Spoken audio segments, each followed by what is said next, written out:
Hey friends, what's up? I wanted to talk to you today about a super important topic, and that is something that most of us, particularly those of us that love to push ourselves deeper and further, like ultra marathon runners, tend to neglect, and that is rest.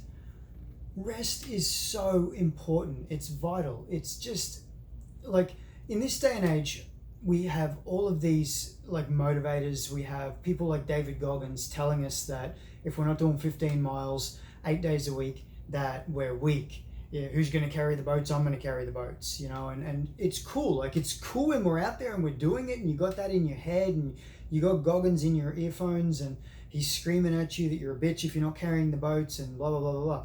But the really important thing to remember is that we need to rest. There are times after we've pushed hard like that where our body needs to just go offline. We need to do nothing. Now, the more in touch with your body you become, the better you get at recognizing when you're getting close to that line where if you cross it, you start damaging yourself. That's just a fact. Like, you'll know what I mean if you've been doing this for quite some time. You kind of get to this point where you're starting to feel fatigued. Every time you go out, you don't necessarily want to go out, but you go out anyway because Goggins is there and he's telling you, get out there and carry the boats. Who's going to carry the boats if you don't carry the boat? So you have this kind of mentality almost bred into you from these motivators to get out there and do it. You're fatigued, who gives a shit? You're fatigued, get out there and do it, get out there and do it. But here's the thing off the back of that. You get to the point where you're fatigued, and even the greatest athlete on the planet at that point is going to start hurting themselves. Now, I don't know about you, but what's more important to me? Pushing myself and pushing myself and pushing myself and pushing through the fatigue and tapping into flow state and carrying the boats and making Goggins happy, and then damaging myself and being offline for like 2 months with an ACL injury, or taking like 3 days off to just lie about, eat good food, watch a couple of movies, do whatever the fuck I want, have a bath, stretch, relax, do some yoga, do some qigong, just feel good about myself, feel good about life. And then when I go out again, guess what happens? I'm beasting it up. I'm beasting it up harder than I did beforehand. Body recovers. So you can cycle muscle groups, right? If you're into like lifting weights and you're in the gym, you can cycle muscle groups and you can say, it's okay, I did chest yesterday, so I'm going to do legs today, and that's fine. So I'm not working chest again for another 3 days. I'm giving my body the rest it needs. But there's one thing that works every single time you go out. And you want to know what that is? It's the thing that makes everything work. It's your central nervous system. And CNS fatigue, like, it's a serious issue, because when that happens, then things don't start firing right. Then it doesn't matter how much nutrition you get, how much sleep you get. And a telltale sign that you are fatiguing on a central nervous system level is when you sit down for 5 minutes to do something, and you wake up half an hour later and don't even know what happened. You're just gone, right? That started happening to me yesterday. I sat down on the couch to watch a coaching video, and I literally was peeling myself off the couch like 45 minutes later, like, what the fuck just happened, right? So that's a really important, like, if you're getting to that point, you've kind of got to the line and you may be stepping across the line, you're easing feet across the line, you're going to start injuring yourself, you're going to start hurting yourself. You know what else happened yesterday? Before I got to that point, did 2 runs yesterday. I was on the treadmill doing my strides in the morning, and then I got out and did a fairly quick 6 miles yesterday afternoon. Right after I did that, I noticed that my left Achilles, which has never given me a problem in my life, has started hurting. It's irritated. It could be that I've started on a treadmill recently, to get some hills into my routine, because I'm a flatlander down here in Florida. There's no hills. We got heat, we got gators, we got snakes, and we got swamp in spades. What we don't have is hills. So I joined a gym so that I could get on the treadmill. Now, running on the treadmill very possibly changed something in my gait, and it's irritated my Achilles tendon.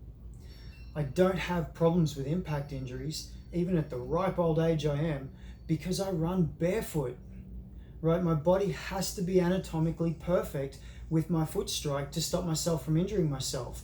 And if you don't believe that that's actually a thing, go and read that book, Born to Run. There's plenty of research out there surrounding the benefits of being barefoot when you run, to prevent injury. It's a real thing. You don't have this much thick padding under your foot so that you can make stupid little footfall errors. You can heel strike, you can do all kinds of crazy stuff, and then you end up with compounded injuries here and there because of it. All of that aside, right? Yesterday, at the point of fatigue, I was falling asleep within 10 minutes of sitting down watching a training video. I knew I was at that point of fatigue. I felt sluggish and tired every single time I was going out for a run. I still aced my runs because Goggins, but I was feeling it.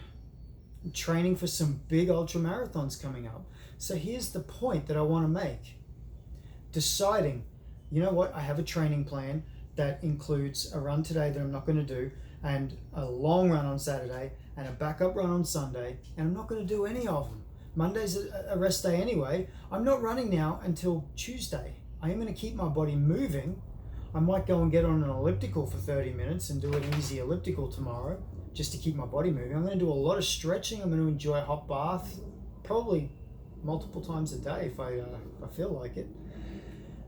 I'm definitely going to be eating a bunch of good food. I'm going to be doing my Qigong flow every day, restoring my energy systems, bringing myself back online so that I'm a more powerful athlete next time I go out. Rest is so important. Look for those telltale signs. You will feel the fatigue inside of yourself. You'll feel it growing. Now, most of us are programmed to ignore it. Ignore the fatigue, push, push, push, keep going, rah, rah, rah, carry the boats. But the thing is, when you get to that point, you are hurting yourself. You are no longer doing yourself justice. You are not a Navy fucking SEAL, right? You're not Delta Force. You're not Special Forces. You're an athlete. You're doing it for the love of the game, right? So why push yourself to the point that you are breaking yourself?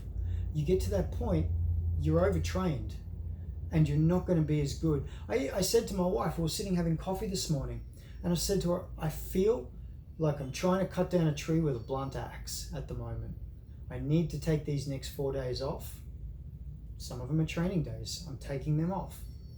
I'm going to give myself the downtime, and that's sharpening the axe. That's what I'm talking about. So when I come back and I take a swing, a big old chip comes out of that tree. The tree comes down fast. I'm not actually cutting down trees. You know what I'm talking about, right? Sharpen your axe. That's what taking that time for yourself is. So I'm going to leave you with one thought here, and this is it, and I'm logging off. The more you ask of your body, the more you have to give back to your body.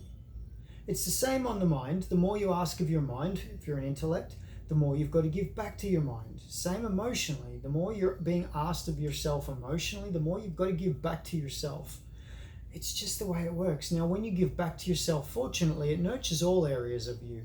When you give back to yourself physically, you're generally nurturing your mind and your emotions as well. So just find something that is good for you. Have a solid morning routine that nurtures you.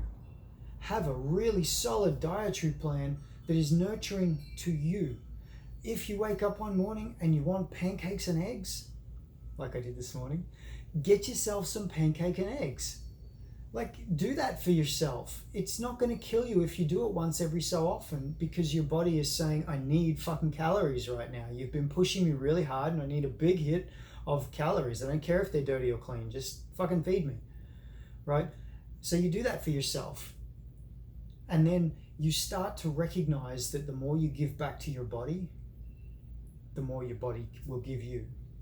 So the more you take from the body, the more you ask of your body, the more you have to give back. But the more you give back, the more you can take. It becomes this beautiful circle that creates an upward spiral that drives you to your goals, everything you want to achieve for yourself. So pay attention to that. You feeling fatigued? Are you pushing yourself? Are you chasing numbers? Are you injuring yourself and you're ignoring the injuries? Are you Scott Jurecking yourself through Western States with a sprained ankle just because? Like, I mean, yes, there's merit in some of this shit. That's a whole different conversation.